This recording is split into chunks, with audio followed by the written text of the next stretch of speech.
Hello दोस्तों। आज के इस वीडियो में हम डिक्सन टेक्नोलॉजी के क्वार्टर टू के रिजल्ट्स के बारे में डिस्कस करने वाले हैं। तो कंपनी ने क्वार्टर टू यानी कि जुलाई सितंबर 2025 में अराउंड 14,855 करोड़ का प्रॉफिट किया हुआ है, जो पिछले साल के मुताबिक 29% की बढ़ोतरी दिखाई देने को मिली, क्योंकि पिछले साल इन्होंने मात्र 11,534 करोड़ का ही प्रॉफिट किया हुआ था।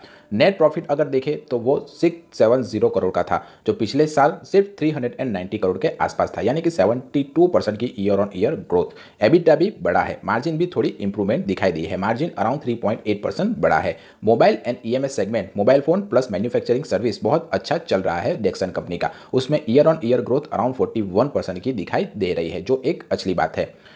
ईयर और ईयर बेसिस पर देखें तो 29% की बढ़ोतरी हुई है, और अगर प्रॉफिट वाइज देखें तो 72% की बढ़ोतरी इस क्वार्टर में दिखाई दे रही है। कंपनी ने गाइडेंस थोड़ा कॉजन दी है। फाइनेंशियल ईयर 2026 में मोबाइल फोन वॉल्यूम गाइडेंस को रिड्यूस किया हुआ है अराउंड 55-60 मिलियन यूनिट्स के आसपास। Sequential quarter one quarter two या एग्जैक्ट फिगर नहीं मिल पा रहा है, ये एक दिक्कत वाली बात है। Mobile and EMS segment strong growth दिखा रहा है, जो कि ड्राइवर है डिक्सन के लिए। एक्सपांशन का भी डिक्सन कंपनी का प्लान है। Component, display module, camera module में इन्वेस्टमेंट हो रहा है, यानी कि कंपनी इन फ्यूचर एक्सपांड करने के बारे में सोच रही है, जो एक अच्छी बात मानी जाती है।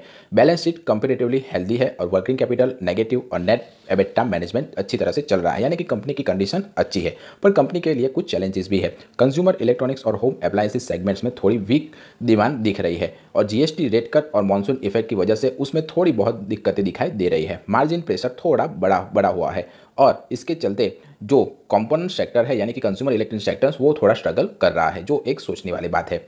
गवर्नमेंट का जो प्रोडक्शन लिंक इनिशिएटिव है यानी कि पीएलआई स्कीम खत्म होने वाला है। ये खत्म हो गया तो इसका इफेक्ट मार्जिन और बिजनेस पर पड़ सकता है, ये एक सोचने वाली बात है। इन्वेस्टर के लिए क्या अच्छे साइन है, तो स्ट्रॉन्ग टॉप लाइन और बॉटम लाइन ग्रोथ है, ये एक अच्छी बात है। कंपनी ग्रोथ के लिए नए एवेन्यूज यानी कि कंपनी अपना एक्सपांड कर रही है कंपोनेंट, डिस्प्ले, कैमरा मॉड्यूल्स के तौर पर, यानी कि लॉन्ग टर्म में कंपनी अच्छा खासा प्रॉफिट दिखा सकती है। बैलेंस शीट भी सॉलिड है, जो रिस्क कम करती है कंपनी की। पर दिक्कत वाली बात भी इस कंपनी में है, मार्जिन इंप्रूवमेंट ज़्यादा नहीं हुआ है अभी।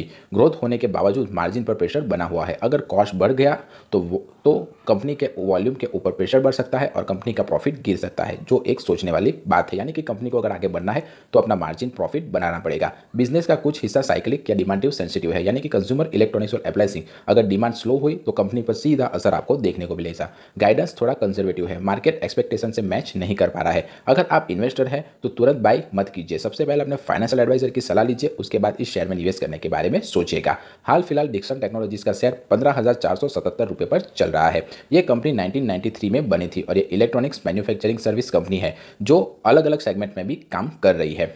मार्केट कैप इस कंपनी का 93,657 करोड़ के आसपास है। करंटली इस शेयर का प्राइस 15,477 करोड़ के आसपास चल रहा है। इसने हाई 19,150 रुपये का और लो इसने 12,202 रुपये का लगाया हुआ है। स्टॉक का P/E रेशियो 72.4 है, जो मेरे हिसाब से ज़्यादा है। ये कंपनी अपने इन्वेस्टरों को 0.05% का डिविडेंड देती है, जो बहुत ही कम डिविडेंड है। ROC यानी कि रिटर्न ऑन कैपिटल एम्प्लॉयड इस कंपनी का 40% के आसपास है, जबकि ROE यानी कि रिटर्न ऑन इक्विटी इस कंपनी का 32.8% के आसपास चल रहा है। कंपनी की कुछ अच्छी बातें देखें तो कंपनी ने गुड क्वार्टरली रिजल्ट दिए हैं। कंपनी ने लास्ट 5 ईयर में अच्छा CAGR ला कर दिया है अराउंड 45% का। कंपनी के रिटर्न भी अच्छे चल रहे हैं। ROE अराउंड 28.1% का लाकर इसने दिखाया हुआ है। सेल्स ग्रोथ भी बढ़ी है पिछले 10 साल में अराउंड 45.1% के आसपास। पर दिक्कत वाली बात यह है कि स्टॉक अपने PE यानी कि बुक वैल्यू से 23 टाइम्स हायर वैल्यू पर चल रहा है। अर्निंग इंक्लूड अदर इनकम सिर्फ 718 करोड़ के आसपास है, और प्रोमोटर होल्डिंग डिक्रीज हुई है पिछले 3 साल में, ये एक सोचने वाली है। यानी कि पिछले 3 साल में कंपनी के जो मालिक है उन्होंने 5.35% शेयर खुद के बेच दिए हैं, और अगर कोई कंपनी का मालिक खुद के शेयर ही बेच रहा है तो ये एक सोचने वाली बात मानी जा सकती है। आप इसके ऊपर ध्यान रखिएगा। इसकी कॉम्पिटिटर कंपनियों की लिस्ट में देखें तो हैवेल्स इंडिया, PG इलेक्ट्रोप्लास्ट, इक्योटेक, माइक्रो इलेक्ट्रॉनिक्स, कलेक्टर गैजेट और CWD इसकी कॉम्पिटिटर कंपनियों की लिस्ट में शामिल है। नेट प्रॉफिट इसका सितंबर 2025 में अराउंड 746 करोड़ का हुआ था, जो पिछले क्वार्टर की तुलना में बहुत ज़्यादा है। ये एक अच्छी और हेल्दियर बात है। कंपनी की कंपाउंडिंग सेल्स ग्रोथ 10 साल में 42%, 5 साल में 55% और 3 साल में 54% रही है। कंपाउंडिंग प्रॉफिट ग्रोथ देखें तो 10 साल में 52%, 5 साल में 45% और 30 साल में 60% रही है। स्टॉक प्राइस का CAGR देखें तो 5 साल में 53%, 3 साल में 52% रही है, जबकि रिटर्न ऑन इक्विटी 10 साल में 27%, 5 साल में 27% और 3 साल में 28% रही है, जबकि last year return on equity 33% के आसपास थी। डिक्सन टेक्नोलॉजीज के अगर ROCE देखें, रिटर्न ऑन कैपिटल एम्प्लॉयड, तो वो हर साल अच्छी तरह से बढ़ा है। अभी इस ये क्वार्टर में ये 40% के आसपास चल रहा है।